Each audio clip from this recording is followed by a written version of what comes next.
like this, but I can't afford a suit right now. Looks like I'm gonna have to pick up more shifts at the bowling alley. Not so fast, Eric. Who are you? That's not important right now. What matters is you looking sharp for your interview. How am I gonna do that? Just grab your computer and go to combatgent.com. Combatant Gentleman provides high-quality men's essentials such as suits, shirts, and ties directly to you without the retail markup. With Combatant Gentleman, you'll have everything you need to make that lasting impression. Looking good, Eric. I'm gonna nail this interview. Be sure to click the link below to receive a free tie with your purchase. Combatant Gentleman. Dress smarter.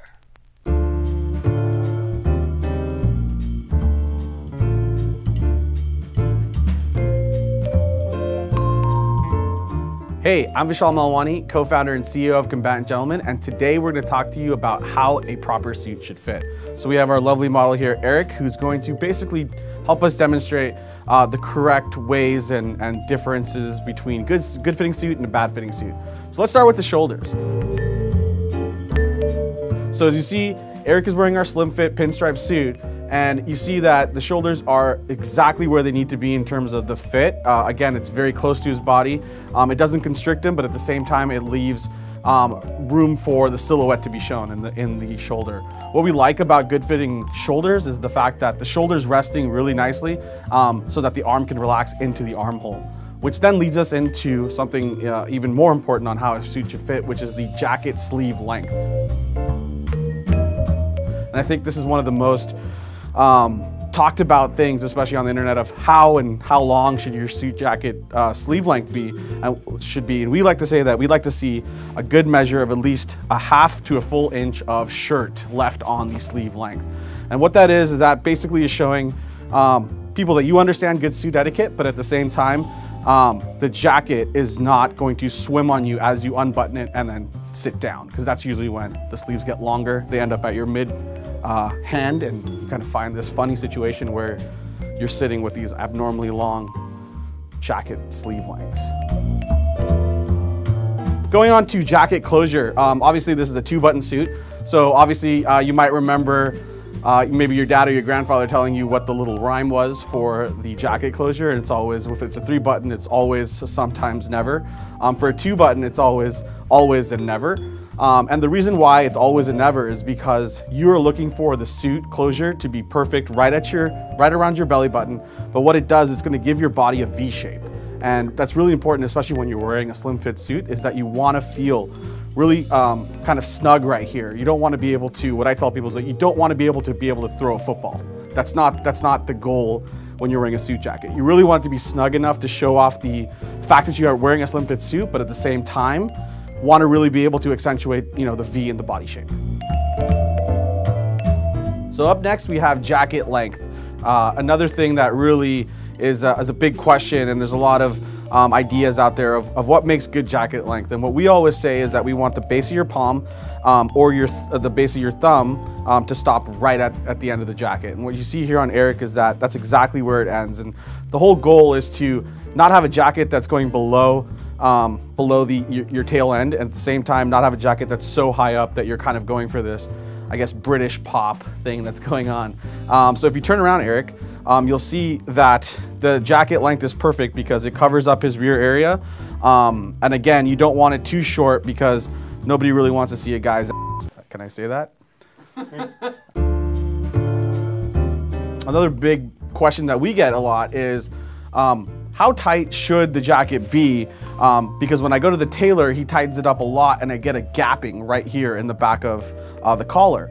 And that's exactly what happens. When you tighten up the jacket too much, you leave room for error, so that the only way for the jacket to actually fit properly on you is for the stress point to kind of pull at the collar. So one thing to make sure is when you're trying on the jacket for the first time, make sure that there is no gap between the shirt and the jacket collar. If there is, you might want to go up one size. All right, next up is the second most important part of the suit, which are the pants. So Eric, can we have you take off your jacket real quick? One thing that's really important about getting the suit pants right is first off the seat. And the seat, for most people that don't know, if you turn around, Eric, this is considered the seat. And it's essentially where you sit down in your pants, and it actually starts from the front of the pants. So spin around again one more time, Eric. The goal when you're going to the tailor and fixing the seat of the pants is that you want to make sure that this is what's called a J-stitch, which is essentially the zipper all the way down to the back side of the seat, is fitting comfortably on, for lack of better terms, your package. And you don't want too much gapping there. And what happens there, if there is too much gapping, you end up looking like you have some kind of bowel issue where you decide to go in your pants, and it ends up swaying between your backside and the middle of your thighs. So the goal here is to really lift up the seat of the pants to make sure that they're fitting comfortably so that you're not cramped in there, but at the same time, you have a fitting and more, I guess, restricted look to complement the silhouette that you're already going for with the fitted jacket and the slim fit suit altogether. Next up, we have the break on the pant. And this is a question that we get all the time here that's really important, and we think that a lot of guys get this wrong, and you see it every day. And you walk down the finance district, or you're going to a local office and you see guys, and they're either too short or too much. You're either waiting for the floods, or you're literally have way too much pant that's touching the ground and scraping along with you as you walk. What we say is we like to go with a one break. So when you go up to tailor and he asks you how long do you want your pants, you can go ahead and let him know that you'd like one break. And what that means is essentially there's one dimple at the end of the pant when you have your shoe on. So that gives you enough pant to give you enough like break when you're walking, but then when you're sitting, they're not rising up to essentially your calf. And that's pretty much the perfect break. So if you see here sideways, the pant basically breaks in the front, but all the way around the circumference, the pants really settle on the shoe really nicely. They're not touching the heel at all, and they're right at the base of where its ankle is. That's exactly where you want it to be. I'm Vishal Malwani, CEO of Combatant Gentlemen, and thanks again for checking Combat Gent out with Art of Manliness. We look forward to talking to all of you on the site, www.combatgent.com.